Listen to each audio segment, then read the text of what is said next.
우리 함께 하나님 말씀 봅니다. 오늘 우리에게 주시는 하나님 말씀은 신약성경 히브리서 9장 1절부터 7절까지 말씀입니다.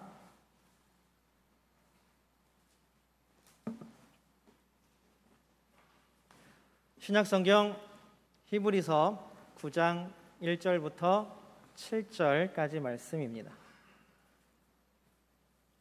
저와 여러분이 한 절씩 번갈아 가며 교독합니다. 제가 먼저 읽겠습니다. 첫 언약에도 섬기는 예법과 세상에 속한 성소가 있더라.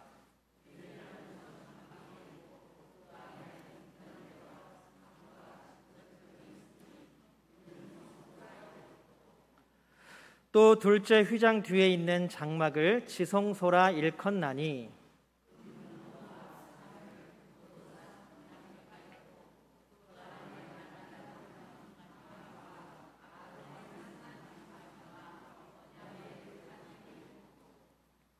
그 위에 속죄소를 덮는 영광의 그룹들이 있으니 이것들에 관하여는 이제 낱낱이 말할 수 없노라.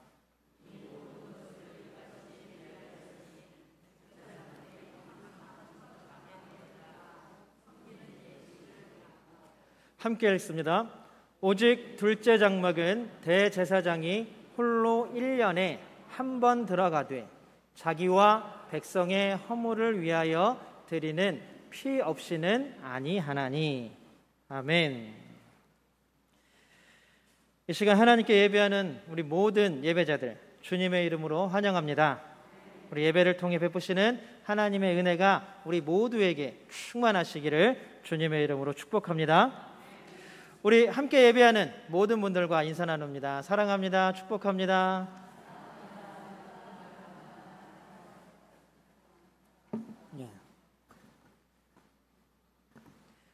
인사는 웃으면서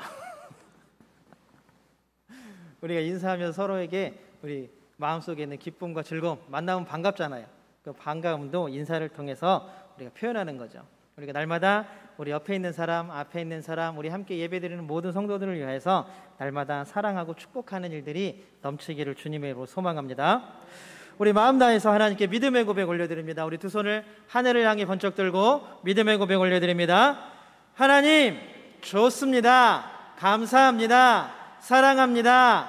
하나님이 하시면 무엇이든지 다 이루어집니다. 하나님 좋습니다. 감사합니다. 사랑합니다. 하나님이 하시면 무엇이든지 다 이루어집니다. 아멘. 하나님께 영광의 박수 올려드립니다. 여기 제가 질문을 2개 하고 넘어갑니다. 첫 번째 질문입니다. 여러분 모두 구원받으셨습니까? 이 마스크를 쓰니까 누가 대답을 안 했는지 알 수가 없네요. 두 번째 질문입니다. 여러분들 구원의 확신이 있으십니까? 이 두 가지 질문 많이 익숙하시죠? 지금은 많이 없어졌는데 예전에 제가 어렸을 때만 해도 부흥 강사님, 목사님들 오시면 항상 이 질문을 하셨던 것 같아요. 구원받았습니까? 아멘. 구원의 확신이 있으십니까? 아멘. 이게 우리가 그리스도인으로서 살아가는 존재의 이유죠. 그렇지 않습니까? 그런데 부흥강사 목사님 항상 오시면 얘기하시는 게 구원의 확신이 있는 사람은 일어서십시오. 막 일어섭니다. 그런데 아직 앉아있는 분들이 있어요. 그러면 또 우리 함께 다 같이 우리 앉아있는 분들을 위해서 기도합시다. 막 기도해요. 그리고 중간에 또 물어봅니다. 이제 또 구원의 확신이 있으신 분들 일어나십시오. 아까보다는 좀 많이 일어납니다. 그렇게 몇 번 반복하면 부흥회가 끝날 때쯤 되면 거의 전부가 다 일어나는 놀라운 은혜의 기적을 또 발견하게 됩니다. 우리도 다시 한번 여러분들의 질문해 볼까요? 우리도 한번 일어나 볼까요? 우리 구원의 확신 있으시면 힘드니까 우리 너무 더우니까 오늘은 넘어가고. 그런데 이런 구원 또 은혜 이런 문제에 있어서 약간 애매한 지점이 있습니다. 우리가 구원받았습니까? 아멘. 구원의 확신이 있으십니까? 아멘. 대답하지만 여러분 그러면은 구원이 무엇입니까? 라고 묻는다면 여러분들은 무엇이라고 대답하시겠습니까? 여러분 도대체 어떤 거에서 구원을 받으셨습니까? 내가 구원을 받고 안 받고 그 사실을 깨달은 시점, 그 시점의 이전과 그 이후에 나는 어떠한 차이가 있습니까? 과연 구원이 무엇이길래 우리 인생에서 가장 중요한 순간이라고 이야기할 수 있겠습니까? 우리 한번 옆 사람한테 한번 물어볼까요? 옆에 사람 한번 쳐다보시면서 물어보세요. 구원이 뭐예요? 제가 10초 드릴 테니까 대답해 보세요. 질문 받았으니까 10초 드립니다.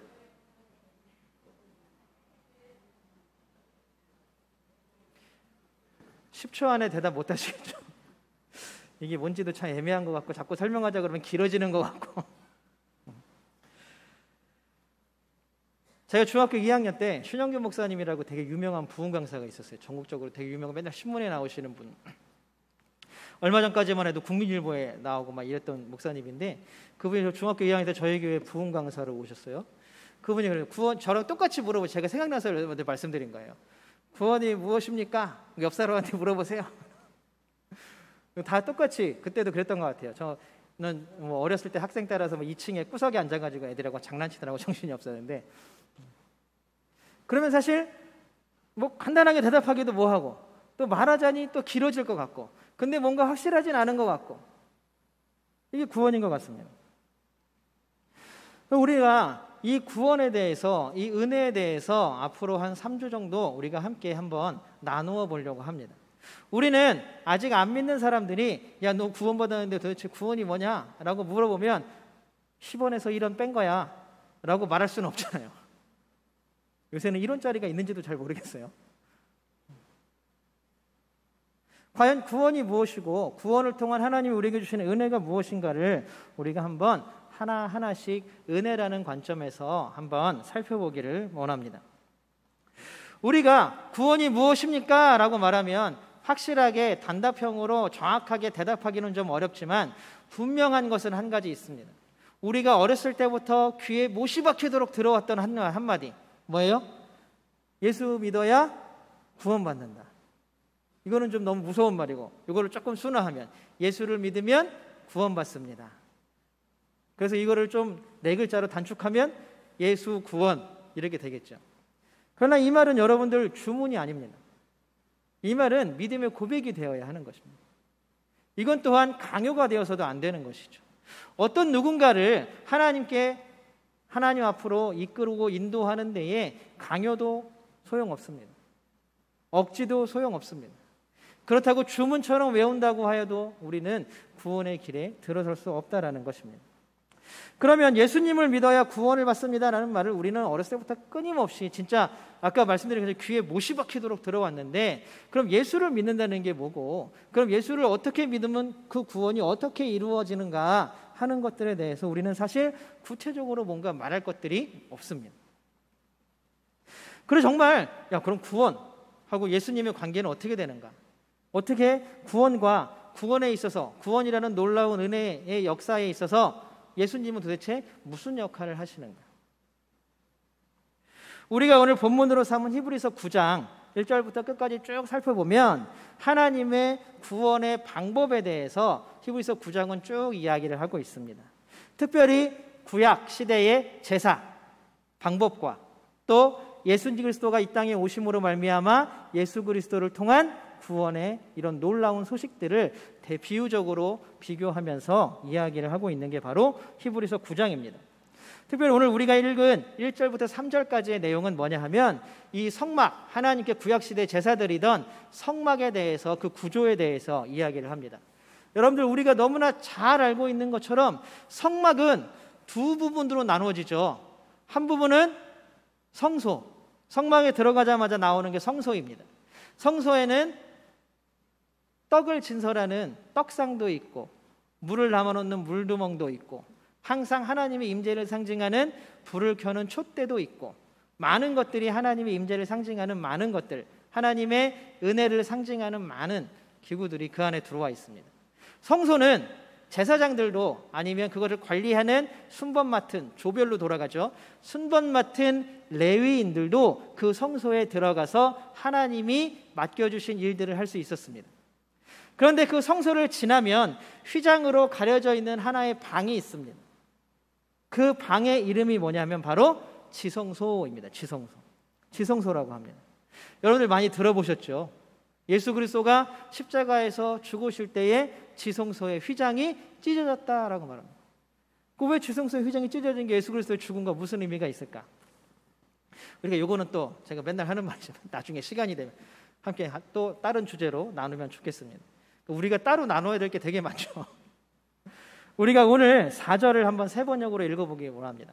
지성소에 대해서 어떻게 설명하고 있는지 한번 보겠습니다. 4절입니다. 같이 읽습니다. 시작. 거기에는 금으로 만든 분향제단과 온통 금으로 입힌 언약궤가 있고 그 안에는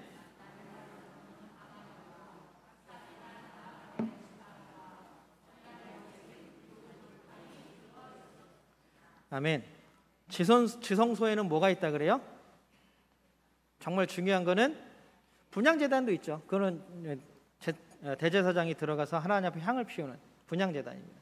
그러나 정작 지성소에서 가장 중요한 것은 뭐냐 하면 오늘 여기에 나오는 말씀으로 나오는 언약궤입니다. 언약궤. 그런데 그 언약궤에는 무엇이 들어가 있는가? 이것이 정말 중요합니다. 그리고 지성소라는 장소가 굉장히 중요합니다. 지성소는 여러분들 알다시피 누구만 들어갈 수 있어요? 대제사장만 들어갈 수 있어요. 그러면 대제사장이라고 아무 때나 자기 그냥 들어가고 싶을 때 들어가는 것이 아니라 대제사장도 1년에 딱 한 번, 대속죄일에 한 번 들어갈 수 있어요. 한 번. 그런데 준비 작업이 만만치가 않습니다. 하나님께 드린 속죄 제물로 드린 그 제물들의 피를 들고 들어가야 하고 옷도 마찬가지입니다. 허리에는 끈을 묶어서 그 끈의 끝을 지성소 바깥으로 늘어뜨려야 돼요. 그 다음에 대제사장의 옷 복장의 규정에 보면 맨 밑에 치마처럼 생겼죠. 대제사장의 옷이. 그 맨 끝에는 뭘 달아야 되냐면 방울들을 달아야 돼요. 이게 지성소와 연관이 있습니다. 무슨 얘기냐 하면 지성소는 이름 그 말 그대로 지극히 거룩한 곳입니다. 하나님의 집이라고 불려지는 곳이 바로 지성소입니다. 그래서 대제사장이 그 안에 들어가면 계속 움직여요. 제사가 끝날 때까지. 향을 피우고 들고 들어간 제물에 피를 계속 뿌립니다. 멈추면 안 돼요. 계속 뿌려야 돼요. 그러면 어떻게 되겠어요? 계속 움직이면 옷에 달려있는 방울이 소리를 막 내겠죠. 그러면 밖에서는 그게 안심인 거예요. 아, 살아있구나.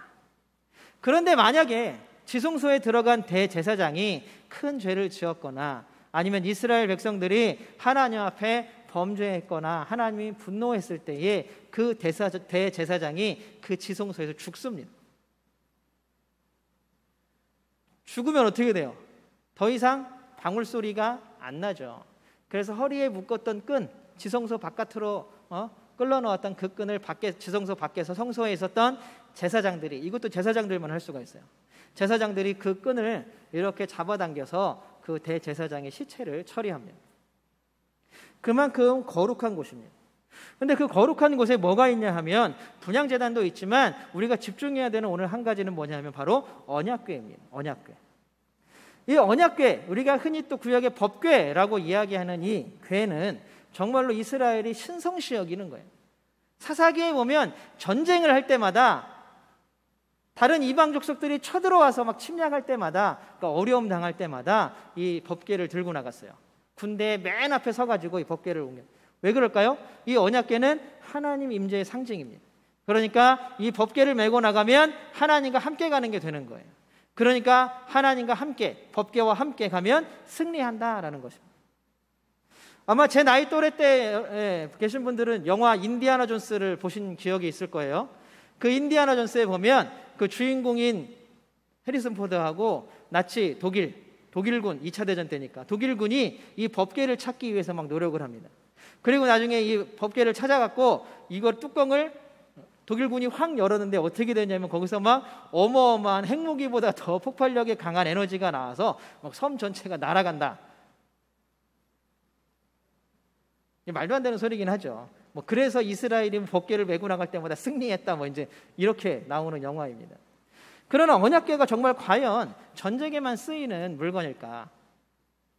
정말로 그걸 뚜껑을 열면 막 어마어마한 에너지가 나올까? 그래서 그 법궤 안에는 뭐가 들어있나 한번 살펴보면 뭐가 들어있습니까? 첫 번째는 만나. 두 번째는 아론의 쌍난 지팡이. 세 번째는 뭐예요? 하나님께서 친히 주신 언약의 돌판, 십계명에 적혀 있는 돌판이 그 안에 들어 있습니다. 저기 나와 있던 것처럼 만나와 아론의 쌍난 지팡이와 십계명 돌판이 그 언약궤 안에 들어가 있었습니다. 자, 하나님의 은혜를 상징할 수 있는 많은 것들이 있음에도 불구하고 왜 하필 그 중요한 언약궤 안에 만나, 그것도 메추라기는 빼고 만나만 들어가요. 아론의 쌍난 지팡이. 사실 이스라엘을 영적으로 리더한 거는 누굽니까? 모세잖아요. 모세는 그 지팡이로 얼마나 많은 일을 했습니까? 그런데 모세의 지팡이가 아니라 아론의 지팡이. 또 무엇이 들어있어요? 십계명 돌판. 이거는 중요하죠. 하나님께서 우리에게 주신, 이스라엘 백성들에게 모세를 통하여 주신 십계명 돌판. 이 세 가지가 들어있습니다. 그 이 세 가지를 통해서 하나님은 우리에게 자신의 어떤 뜻을 알려주시려고 이 세 가지를 언약궤 안에 넣으라고 했을까요? 그냥 정말 간단하게 얘기하면 이 세 가지는 하나님 은혜입니다. 만나, 광야에서 배고파 굶주렸을 때 하나님께서 하늘에서 만나를 내려주셔서 해결됐잖아요. 고난과 고통 가운데서 건져주신 것입니다. 아론의 쌍난 지팡이, 놀라운 기적 아닙니까? 지팡이가 어때요? 지팡이가 살아있어요? 혹시 집에 지팡이 있으신 분들 싹이 나고 막 열매가 맺어요? 나중에 말씀드리겠지만 이 아론의 쌍난 지팡이는 그냥 싹만 난 게 아니라 나중에 열매도 맺어요. 무슨 열매를 맺어요? 복숭아. 놀랍지 않으세요? 지팡이에서 복숭아가 열린다고 한번 생각해 보세요. 집에 가서 아무리 지팡이에다 물을 줘보세요. 아무리 땅에 심어놓고 거름을 주고 퇴비를 줘보세요. 거기서 싹이 나와요. 안 나오죠. 아론의 쌍. 하늘에 하나님께서 아론의 지도력을 인정해 주시는 십계명 돌판, 하나님 나라로 살아가야 할 모든 규율들이, 하나님의 놀라운 법칙들이 그 안에 적혀 있습니다. 그래서 은혜의 상징입니다. 그런데 또 반대로 살펴보면 이 세 가지 물건은 이스라엘의 불순종과 죄와 허물을 나타내기도 한다는 사실입니다. 우리 만나 이야기를 한번 살펴볼까요? 출애굽기 16장에 만나의 이야기가 나옵니다. 우리가 특별히 출애굽기 16장 3절을 같이 한번 읽어보겠습니다. 같이 읽겠습니다. 시작. 우리가 이집트 땅 거기 고기 가마 곁에 앉아 배불리 음식을 먹던 그때에 지금 우리를 이 광야로 끌고 나와서 이 모든 회중을 다 굶어 죽게 하고 있습니다. 하나님께 부르짖고 고통당하고 있는 신음소리를 내니까 하나님이 그 고통의 소리를 들으시고 애굽에서 구원해 주신 거잖아요. 그래서 우리 출애굽기 다 읽으셨죠? 자기들이 먼저 힘들고 어렵고 억압당하고 고난과 고통의 소리를 내니까 하나님이 들으시고 구원해 주신 거예요. 그런데 지금 어떻게 됐습니까? 광야에 나와서 먹을 게 없고 배가 조금 고프니까 야, 우리 옛날에 노예로 살긴 했지만 힘들긴 했지만 애굽 살 때에는 고기도 먹고 그랬는데 이게 뭐냐? 누가 우리를 여기서 구해달라고 했느냐? 왜 우리를 여기로 끌고 나와서 다 죽이려고 작정했느냐? 어쩌면 우리의 말과도 비슷하지 않나요? 하나님 믿는 게 뭔데? 도대체 신앙이라는 게, 믿음이라는 게 뭔데? 조금 더 나아가면 하나님이 나한테 해준 게 뭡니까? 하나님이 우리에게 주신 것이 무엇입니까? 하나님이 우리를 죄악 가운데서 구원해 주셨다고 하는데 잘 모르겠습니다. 하나님이 진짜 있습니까? 나는 정말 은혜 가운데 살고 있는 거예요?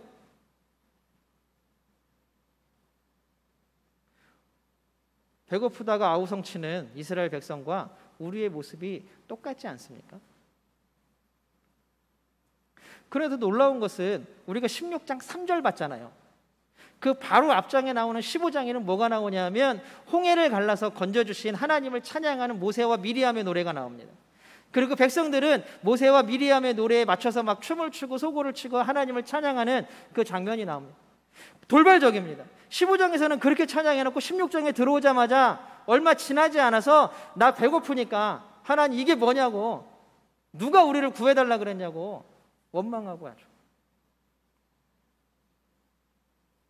결국 만나는 하나님께서 이스라엘에게 내려주신 은혜이기도 하지만 만나를 바라보면 뭐가 생각납니까? 이스라엘의 불순종과 죄와 허물이 생각나는 것입니다. 두 번째 들어있는 것, 아론의 쌍난 지팡이. 이 이야기는 민수기 16장 17장 두 장에 나타나서 굉장히 긴 이야기입니다. 16장에 보면 고라라는 사람이 나오는데, 이 고라는 나중에 계속해서 고라의 자손 이래가지고 반역자를 나타낼 때 항상 고라의 자손이라고 나옵니다. 이 고라가 모세와 아론에게 반역을 일으켰어요. 그런데 이 고라도 굉장한 좀 리더십이 있고 지도력이 있는 사람이었던 것 같아요. 250명이 이 고라에게 찬성해서 고라 밑으로 들어가서 함께 모세와 아론에게 대듭니다. 우리 3절을 함께 보겠습니다. 3절입니다. 민수기 16장 3절입니다. 같이 읽겠습니다. 시작. 당신들은 분에 넘치는 일을 하고 있소. 온 회중 각자가 다 거룩하고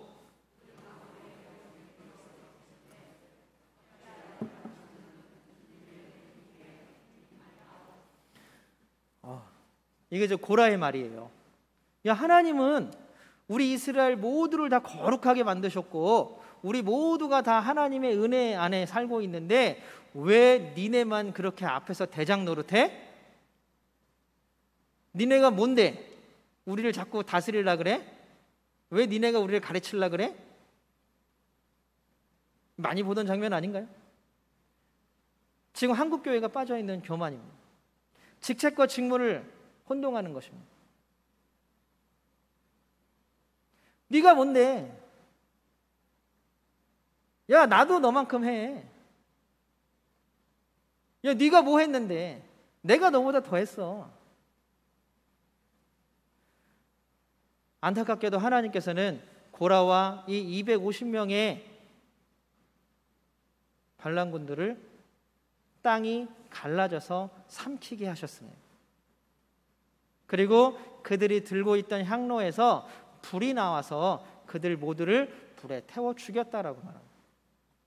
고라와 250명의 사람들이 모두가 다 죽은 것입니다. 그 다른 사람들이 어때요? 감히 모세와 아론에게 덤벼들 생각이 있을까요? 없을까요? 우리가 보면 없을 것 같죠? 근데 문제가 생깁니다. 그날은 그렇게 지나갔는데 다음 날 백성들이 열받아서 모세와 아론에게 찾아와요. 네가 뭔데 이스라엘 백성을 250명이나 죽게 만드냐? 근데 여러분, 이스라엘 백성 고라와 그 반역자들을 심판하신 건 누구예요? 하나님이시잖아요. 이스라엘 백성의 공통적인 이 문제가 여기서 나옵니다. 하나님께서 하신 일을 하나님께 직접 대들지 못하니까 항상 모세와 아론을 비난합니다. 그러나 결국 그건 누구를 비난하는 거예요? 하나님을 비난하는 거예요.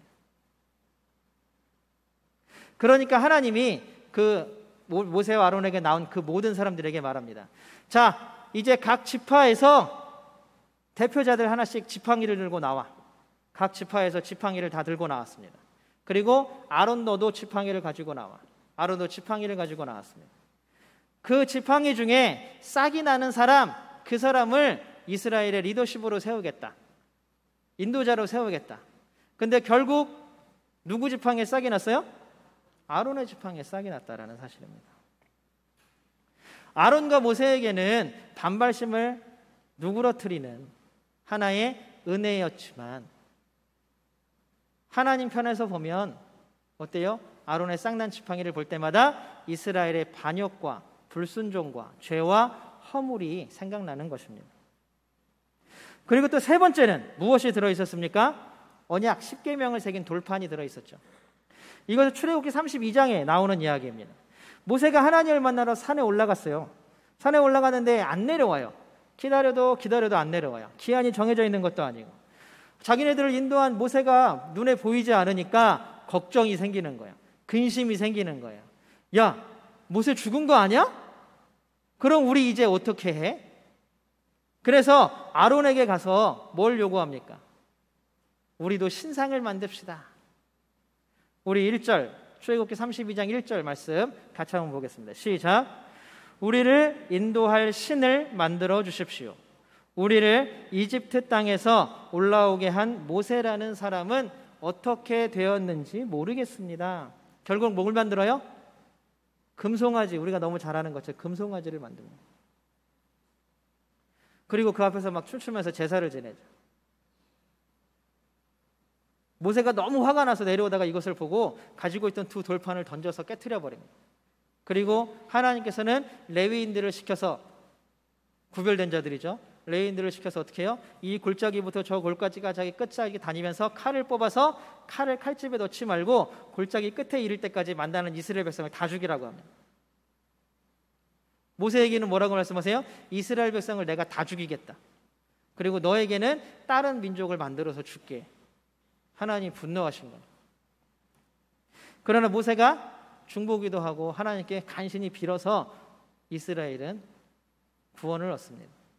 그리고 모세가 다시 산에 올라가서 그 깨트린 돌판, 다시 하나님의 언약의 돌판을 받아 나옵니다.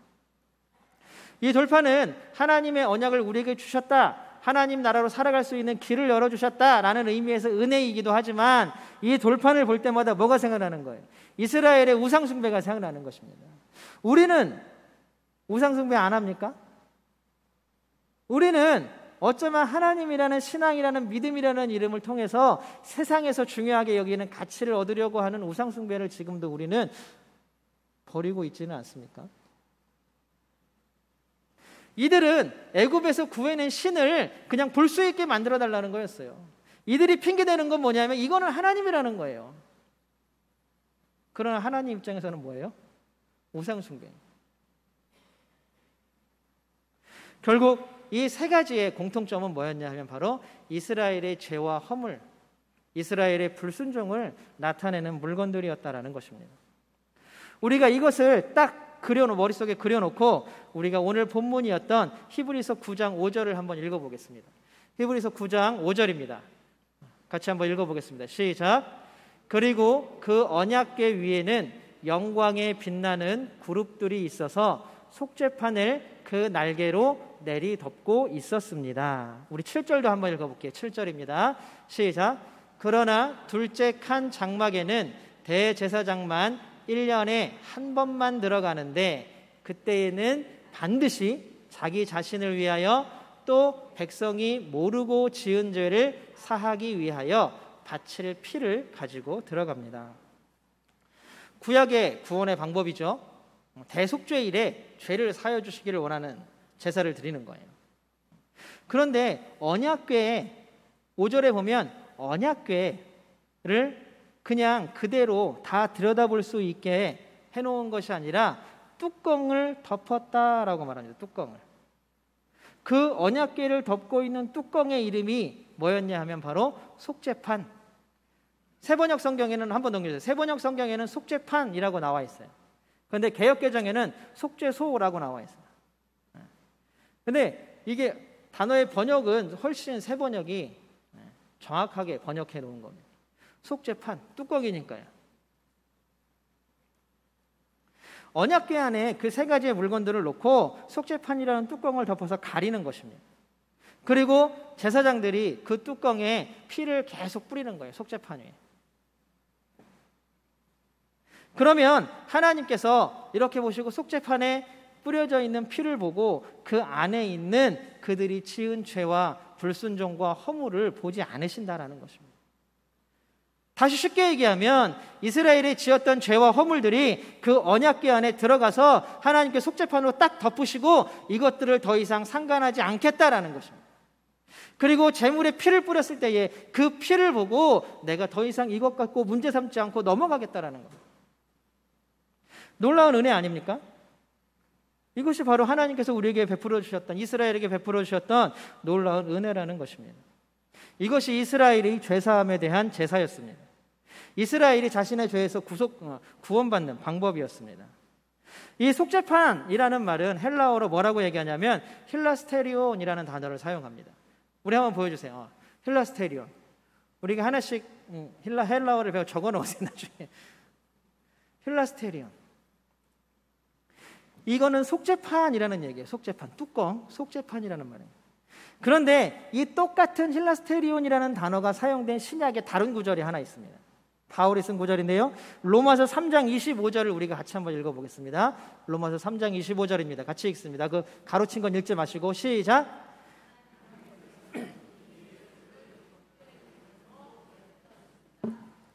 아멘. 여기서 속죄 제물, 이 속죄 제물이 힐라스테리온이라는 단어를 사용했어요. 똑같은 단어를 사용했습니다. 이 무슨 얘기냐 하면 속죄판, 히브리서에 나오는 속죄판과 바울이 얘기한 예수님이 속죄 제물이 되셨다는 이 속죄 제물이 똑같은 단어를 사용하고 있다는 얘기입니다. 그래서 어떤 신약학자들은 이 로마서의 3장 25절도 마찬가지로 이 예수를 속죄 제물이 아니라 속죄판이라고 번역해야 한다라고 하는 학자들도 있습니다. 그럼 무슨 차이가 있을까요? 결국 하나님께서는 예수님을 우리들의 속죄판으로 하셨다라는 것입니다. 여러분, 우리의 허물과 죄를 하나님께서는 상자에 넣으시고 예수 그리스도를 덮으셔서 그 보혈의 피를 발랐을 때에 우리가 지은 허물과 죄를 보시지 아니하시고 넘어가고 용서하시겠다라고 선포하신 거예요. 여러분들이 깨끗합니까? 저도 마찬가지 아닙니까? 하나님이 우리를 의인으로 만들어서 구원하십니까? 우리를 예수님처럼 뛰어나게 만들어서 구원하십니까? 그렇게 될 수도 없어요. 여러분, 우리가 지은 죄들, 우리 마음 가운데 있는 죄들을 우리가 해결할 수 있습니까? 해결할 수 없습니다. 해결할 수 없다고요. 우리 스스로가 해결할 수 있으면 얼마나 좋겠습니까? 그런데 해결이 안 돼요. 언약궤 안에 세 가지 물건 같은 하나님에 대한 불순종과 죄와 허물이 우리의 삶 가운데 얼마나 많이 있습니까? 그런데 놀랍게도 십자가에서 우리를 위해 죽으신 예수님이 속죄판이 되어주신다는 사실입니다. 속죄판이신 예수님께서 십자가에서 피 흘려 죽으셨습니다. 예수님께서 속죄판이 되어주시고 그 속죄판 위에 피를 부으심으로 말미암아 하나님은 우리의 죄와 허물, 불순종을 보지 않으시고 넘어가 주신다라는 사실입니다. 우리가 아까 로마서 3장 25절 상반절만 봤는데요. 뒤에 하반절을 함께 읽어보겠습니다. 하반절입니다. 같이 읽겠습니다. 시작. 하나님께서 이렇게 하신 것은 사람들이 이제까지 지은 죄를 너그럽게 보아주심으로써 자기의 의를 나타내시려는 것입니다. 아멘. 이것이 구원이고 은혜입니다. 하나님께서 우리를 너그럽게 보아주시는 것, 무엇 때문에? 우리의 모든 허물과 죄와 불순종들을 덮어주시는 예수 그리스도, 속죄판이 되어주신 예수 그리스도로 말미암아 우리를 너그럽게 보아주신다는 사실입니다. 이 사실이 우리에게 은혜가 되기를 원합니다. 어떻게 우리 마음 가운데 있는 욕심, 미움, 시기, 질투, 다툼, 비교, 경쟁, 이러한 죄를 우리가 깨끗이 씻을 수 있겠습니까? 하나님, 내가 깨끗이 씻고 왔으니까 나는 이제 하나님의 구원받겠죠. 내가 깨끗이 씻을 수 있으면 하나님의 구원이 무슨 의미가 있겠습니까? 그러나 그럴 수 없기 때문에 우리가 받은 구원의 은혜는 전적으로 하나님의 은혜인 것입니다. 이것이 우리에게 믿어지기를 주님의 이름으로 소망합니다. 이것이 바로 하나님께서 우리에게 베풀어 주신 구원의 은혜입니다. 하나님은 우리의 죄와 허물을 덮어주시고 구원해 주신 줄로 믿습니다. 그래서 하나님께서는 우리의 허물과 죄를 예수님 때문에 보지 않고 넘어가시는 것입니다. 그것이 우리를 살리는 거예요. 그게 바로 우리가 받은 구원입니다. 누군가 구원이 무엇입니까? 라고 물어보신다면 예수 그리스도로 말미암아 우리의 죄와 허물을 덮어주셔서 하나님이 더 이상 문제 삼지 않고 넘어가신 것, 이것이 구원이다. 이게 은혜다. 이렇게 믿고 말해야 되지 않겠습니까?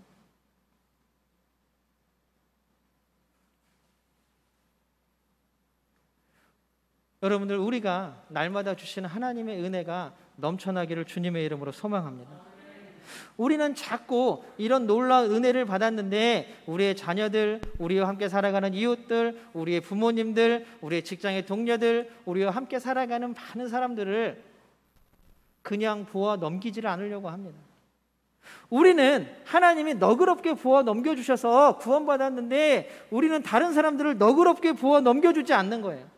아니, 하나님도 너그럽게 넘겨주셨는데 왜 우리는 자꾸 그 사람들을 내 틀에 맞추려고 하고 내 생각에 끼워 맞추려고 하고 꼭 그 사람한테 이겨서 내가 승리자가 되려고 합니까? 그렇다고 그냥 그들을 놓아두자는 게 아닙니다. 그들이 정말로 놀라운 우리가 오늘 지금 배운 하나님의 은혜, 구원의 은혜, 너그럽게 부어 넘겨주심, 하나님 예수 그리스도의 속죄판이 되어주심을 우리가 깨달은 것처럼 그들도 깨닫게 하여 주시옵소서. 이런 놀라운 은혜가 우리와 함께하는 모든 사람들에게 있어야 하지 않겠습니까? 사랑하는 성도 여러분, 우리 한 주간의 삶이 날마다 구원의 은혜를 깨닫고 감격하고 감사하는 한 주간이 되기를 주님의 이름으로 소망합니다. 하나님께서는 우리의 모든 것들을 그냥 그래 알았어, 죽을 죄이지만 덮고 넘어가겠어 라고 너그럽게 보아 넘겨주셨습니다. 그렇다고 우리가 야 그러면 예수님이 우리의 속죄판이 되셨으니까 우리 그 언약궤 안에다가 우리의 모든 죄를 다시 집어넣자, 채우자 그럴 수 있습니까? 아니요. 속죄판의 길은 다시 과거로 돌아가는 게 아니라 하나님께서 너그럽게 부어 넘겨주시고 구원하셨기 때문에 이제는 우리는 구원의 은혜의 길을 가는 사람들이 되어야 한다는 사실입니다. 날마다 성화의 길을 걸어가는 그리스도인들이 되기를 주님의 이름으로 축복합니다. 우리가 있는 모든 곳에서 우리를 통하여 우리 때문에 기쁨이 넘치고 사랑이 넘치고 평화가 넘치는 일들이 일어나기를 주님의 이름으로 축복합니다. 우리 은혜에, 하나님의 은혜에 매일매일 감사함이 넘치는 삶이 되기를 원합니다. 하나님은 우리를 구원하셨어요. 우리는 그 은혜는 우리가 뭘 잘해서가 아니라 예수님께서 자신의 생명과 피로 우리의 모든 죄와 허물을 덮어주셨기 때문인 줄로 믿습니다. 이 놀라운 사실이 우리에게 은혜가 되기를 축복합니다.